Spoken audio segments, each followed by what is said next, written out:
Iroda mana shu xonadonlar 6 metr joyga qurilgan ekan, ishonasizmi? Rostdanmi? Bunaqa kichkina uylar faqat Yaponiyada bo'ladi deb Yo'q, o'ylardim. Toshkentda ham bor ekan. Mana bu yoqsi 6 metr, bu yoq tomonda ham 6 metr, ikkita yonma-yon xonadonni zo'r narxlarda, kottej narxida berib yuborishyapti. Ya'ni kvartira narxida berib yuborishyapti. Ajoyib kottejda ekan.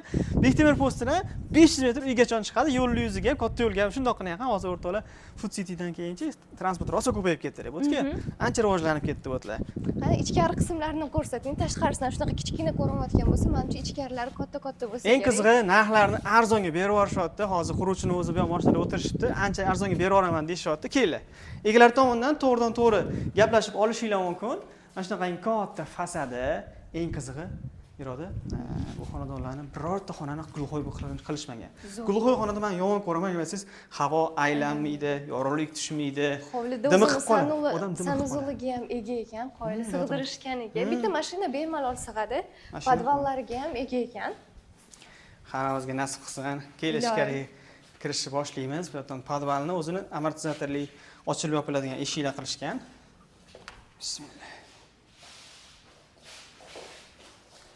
Kirishimiz bilan o'rtoqlar mana shunaqangi hol.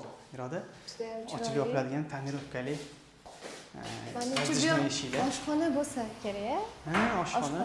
Shunaqa ochiladi. Juda ham shinam oshxona bo'lar ekan. Oynalari ko'chaga qaratilgan, panoramli oynalari esa hovliga qaratilgan. Bemalol ovqat qilsa ham bo'ladi, hidlari umuman chiqmas ekan. Bu yerda o'zini sanuzeli bor ekan o'rtoqlar. Zinani tagidan juda ham zo'r foydalanishibdi. Mana shunaqa sanuzol qilib ketishgan ekan. Menimcha bu xona mehmonxona bo'lsa kerak. Ha, xudo xolasa mana shu xonadonni olsangiz, qarindosh urug'laringiz, yaqinlaringiz chaqirib, ehson dasturxoni yozaverasiz inshaalloh. Tashqaridan hech ham 6 metrli fasadli uyga o'xshamaydi, chunki mana shunaqa katta mehmonxonasiga ega ekan. Oynalari ham ko'cha tarafga qaratilgan. Mana ko'cha, o'zining yon tomonida ko'chasi bor. Hozir ko'chadan ko'rgan ko'changlar mana shu o'rta ikkita xonadonning o'rtasida mana shu ko'cha qilishgan. Havo aylanishlari, boshqalari juda ham zo'r. Televizor zonalariga ham shunaqangi panellar qilishgan ekan o'rtoqlar. Endi ikkinchi qavatlarni ko'rib chiqadigan bo'lsak, menimcha bu yerda asosan yotoqxonalar joylashgan bo'lsa kerak ikkinchi qavatda. Ha, bu yoq tomonda yotoqxonalar, bu yoq tomonni ham yorug' qilib qo'yishgan. Mabodo chiroqni yoqmagan taqdiringizda ham yorug' qilib olib turaveradi. Oynani qarang, patologgacha oyna qo'yishibdi. Keling, bu xonalarni ham ko'rsatib beraman. O'zini balkonlariga ham ega ekan. Mana shu ota-onalar yotoqxonamiz bitta ko'ring, niyat qilganlar bormi? Juda ham chiroyli planirovka qilishibdi. Panoramli oynalari uyga yana ham yorug' ko'rsatyapti.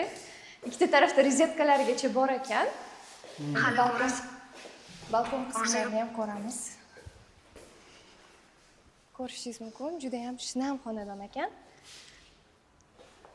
Eng qizig'i Iroda, mabodo uy qidirish kerak bo'lsa, eng arzon uylarni bemalol Bozor TV ilovasidan topishingiz mumkin.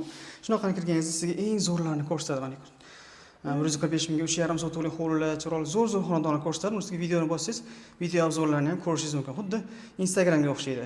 Instagramda bitta minus tomoni shundaki, filtr orqali uy topa olmaysiz. Shuni izlashni bossangiz, xohlagan narxingizdagi, masalan, 50 mingdan menga 100 minggacha bo'lgan uylarni ko'rsatadi yoki 150 minggacha bo'lgan uylarni ko'rsatadi desangiz, hammasini chiqarib beradi. Mana 50 mingdan 100 minggacha bo'lgan uylarni chiqarib beryapti.